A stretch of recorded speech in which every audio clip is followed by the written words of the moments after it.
Hello friend, Reena लोकगीत YouTube channel में आप सभी का स्वागत है। मैं एक चुटकुला गीत गाने जा रही हूँ, आप लोग देखना।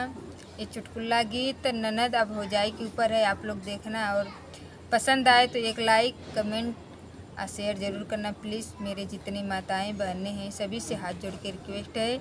मैं एक छोटा से प्यारा सा चुटकुला गीत आप सभी के बीच में लेके आई हूँ, आप लोग ज़रूर देखना।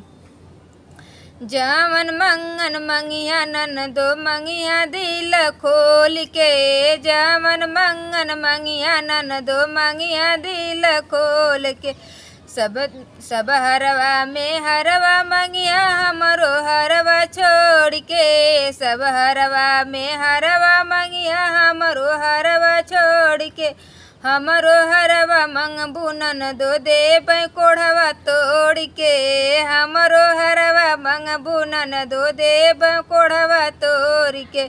जावन मंगन मंगिया ननदो मंगिया दिल खोल के, जावन मंगन मंगिया ननदो मंगिया दिल खोल के। सब नथिया में नथिया मंगिया हमरो नथिया छोड़ के, सब नथिया में नथिया मंगिया हमरो नथिया छोड़ के।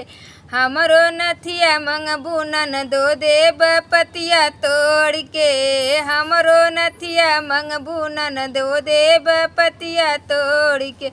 जावन मंगन मंगिया ननदो मंगिया दिल खोल के, जावन मंगन मंगिया ननदो मंगिया दिल खोल के।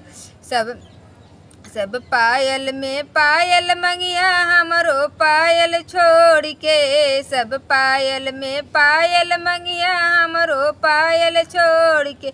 हमरो पायल मंगबू ननदो देब घुघरू नाच के, हमरो पायल मंगबू ननदो देब घुघरू नाच के। जावन मंगन मंगिया ननदो मंगिया दिल खोल के, जावन मंगन मंगिया ननदो मंगिया दिल खोल के।